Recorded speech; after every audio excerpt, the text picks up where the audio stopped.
एक नहीं कई बीमारियों की दवा है। ये जो पत्ते देख रहे हैं, ये जो पौधा देख रहे हैं दोस्तों, एक ऐसा औषधीय पौधा है जिसके पूरे पंचांग का इस्तेमाल बहुत सी दवाइयों को बनाने में किया जाता है। इसकी पत्तियां, इसके फल, इसके बीज, इस पेड़ का तना, इस पेड़ की जड़, सारी चीज़ें औषधि गुणों से भरपूर है। अगर कहीं मिल जाए ना ये पौधा, तो झट से तोड़कर अपने पास रख लेना। इतने सारे आज इसके औषधि गुणों से आपका परिचय कराने वाली हूँ। ये पौधे बारिश के मौसम में अपने आप ही जगह जगह लग जाते हैं। मेरे घर पर तो खैर मैंने अपनी बगिया में इसे लगाकर ही रखा है, क्योंकि मुझे इसके जो औषधि गुण हैं उनके बारे में इसके पता है। इसकी एक पत्ती को चबा चबा कर खा लेंगे ना, तो मुंह के सारे रोग, दांत का दर्द, दांत का कीड़ा बिल्कुल ठीक हो जाएगा। आज मैं आपको एक एक करके इसके सारे फायदे बताने वाली हूँ। तो ये जो लटजीरा, चिरचिटा, अपामार्ग का जो पौधा है, अभी इसमें बीज लगेंगे, जिसे हम इसीलिए हम इसे लटजीरा कहते हैं। अभी इसमें बीज आना शुरू नहीं हुए हैं। जैसे ही इस पौधे में बीज आएंगे, थोड़ा सा और इसकी ग्रोथ होगी, तब इसमें बीज आना शुरू होते हैं। इन बीजों का भी बहुत औषधि महत्व है। उसके बाद मैं आपके लिए इसके बीजों का भी वीडियो लेकर आऊँगी। अभी बीज इसमें आए नहीं हैं। बारिश के मौसम में जगह जगह लगा रहता है। सड़कों के किनारे, हमारे घर के आसपास, खुले मैदानी इलाकों में आसानी से ये लटजीरा, सिखरी और इसे अपामार्ग, कई नामों से इसे जाना जाता है। कई लोग इसे चिरचिटा कहते हैं, कई लोग इसे अधेड़ी कहते हैं, और साथ ही साथ इसे उल्टा कांटा भी कहा जाता है।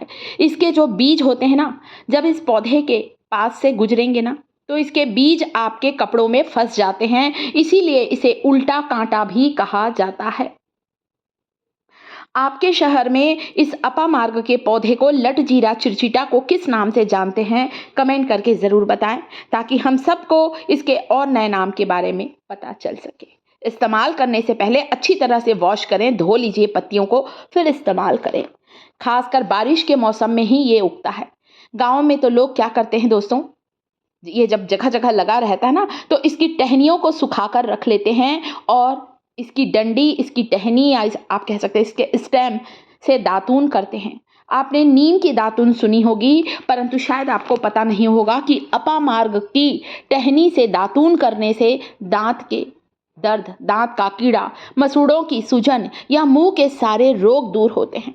आज इस वीडियो में बताऊंगी।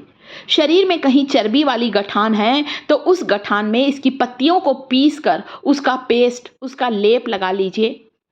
चर्बी वाली गठान बहुत आसानी से बैठ जाएगी। इतनी तेजी से बैठती, देखिए मैंने अभी आपको अपने हाथों पर लगाकर दिखाया है। मेरे हाथ के पास भी एक छोटी गठान हुई थी दोस्तों, चर्बी की गठान, कोई डर वाली नहीं थी ये। तो मैंने इसमें ये लगाया, तो मेरी गठान बहुत ज़्यादा छोटी हो गई। बहुत बड़ी थी, बहुत छोटी हो गई, नई के बराबर। तो कुछ दिन इसे ज़रूर लगाइए। पेस्ट को लगाने के बाद कोई सूती कपड़े से अपने उस जगह को लपेट लें, ताकि इसकी पत्तियों का पेस्ट उस जगह पर लगा रहे और चर्बी वाली गठान से आपको राहत मिल सके। इसकी पत्तियों को पानी में उबालकर काढ़ा लेने से हमारी मुंह की दुर्गंध, पायरिया, दांत का कीड़ा, मसूड़ों की सूजन, ये सारी समस्याएं दूर होती हैं। इसका काढ़ा बनाने के लिए मैंने कुछ पत्तियों को लिया है। जो पत्तियां खराब थी उन्हें मैंने फेंक दिया है। अमृत के जैसा है दोस्तों, ये इतना ज़्यादा फायदेमंद होता है। तो इस तरह से आप काढ़ा बना सकते हैं।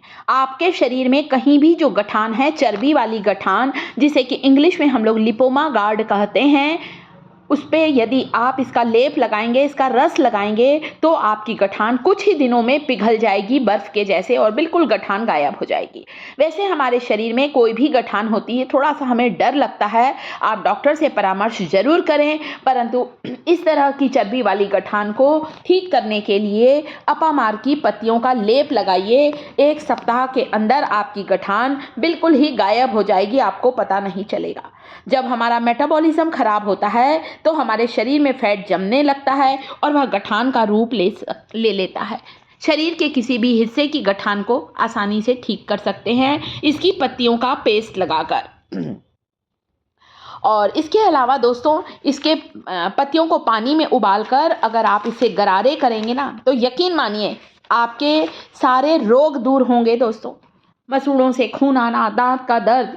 इसीलिए तो हिंदुओं में एक त्यौहार होता है दोस्तों, जिसे हम कहते हैं ऋषि पंचमी। ऋषि पंचमी के दिन अपामार्ग की टहनियों से दातून करने का प्रचलन है ताकि मुंह के सारे रोग दूर हो सकें। अभी आने वाला है ऋषि पंचमी का त्योहार, तब अपामार्ग की टहनियों को लोग तोड़कर उससे दातून करते हैं। ये इतना औषधि पौधा है। गांव में लोग इसकी टहनियों को सुखाकर रख लेते हैं क्योंकि पूरे साल भर नहीं मिलता, बारिश के मौसम में ही इसका पौधा 3-4 महीने दिखाई देता है। गांव के लोग दातून करने के लिए अपामार्ग की टहनियों का इस्तेमाल करते हैं। साथ ही साथ आप चाहें तो इसका काढ़ा जो मैंने अभी बनाकर बताया, इस काढ़े को 1 गिलास आप पी सकते हैं। इसके काढ़े को पीने से हमारा वजन भी कम होता है, हमारे लीवर को सुरक्षित रखता है इसका काढ़ा। मतलब दांत के दर्द में आप गरारे करिए, आप काढ़े का सेवन भी कर सकते हैं। पहले तो ऋषि मुनि क्या करते थे दोस्तों, इसके जो बीज होते ना, इसके बीजों की खीर बनाते थे ताकि इसे खाने के बाद लंबे समय तक पेट भरा रहे और भूख ना लगे। ऐसा किया करते थे पहले के लोग दोस्तों। इसके अलावा सर दर्द में इसका काढ़ा पी सकते हैं। मलेरिया में बहुत फायदेमंद है दोस्तों। तो बहुत से इसके औषधीय फायदे हैं। टाइम नहीं मिलता है तो केवल इसके 2 पत्तों को चबा चबा कर 2 दांतों के बीच दबा लें, आपका दांत का दर्द गायब होगा। मैंने इसकी 8 से 10 टहनियों को तैयार किया है और आप चाहें तो इसे सुखा कर रख लें। अभी तो ताज़ी मिल रही हैं, तो फ्रेश टहनियों का इस्तेमाल करें दातून करने। दांतों का पीलापन बिल्कुल ही आपका गायब होगा। मुंह से मसूड़ों से खून आना या मुंह से बदबू आना, ये सारी समस्याएं दूर होती। दोस्तों आप इसे कह सकते हैं चर्बी वाली गठान को गलाने के लिए, दांत के दर्द को खत्म करने के लिए और साथ ही साथ दोस्तों हमारे शरीर के लिए ये बहुत फायदेमंद है। अमृत के जैसा होता है दोस्तों, इसे औषधि कहा जाता है। ये इतना फायदेमंद होता है। मिर्गी में भी इसकी जड़ का काढ़ा पीने की सलाह दी जाती है या इसके जड़ का पाउडर बहुत से लोग सुखा कर रखते हैं। इसके पत्तों का रस को दांत, खाज, खुजली पर लगाइए या कहीं पर कोई जहरीला कीड़ा काटा है, सांप या बिच्छू काटने पर भी गांव के लोग इसकी पत्तियों का रस उस जगह पर लगाते हैं ताकि जहर का असर बिल्कुल ही खत्म हो जाए। इतना फायदेमंद है।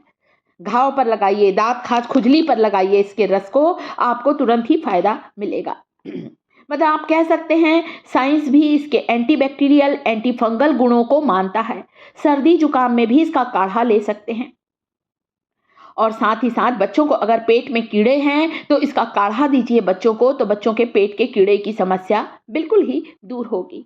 घाव पर लगाइए, पुराने से पुराना घाव आपका बिल्कुल ही भर जाएगा। इतना ज़्यादा ये फायदेमंद होता है दोस्तों।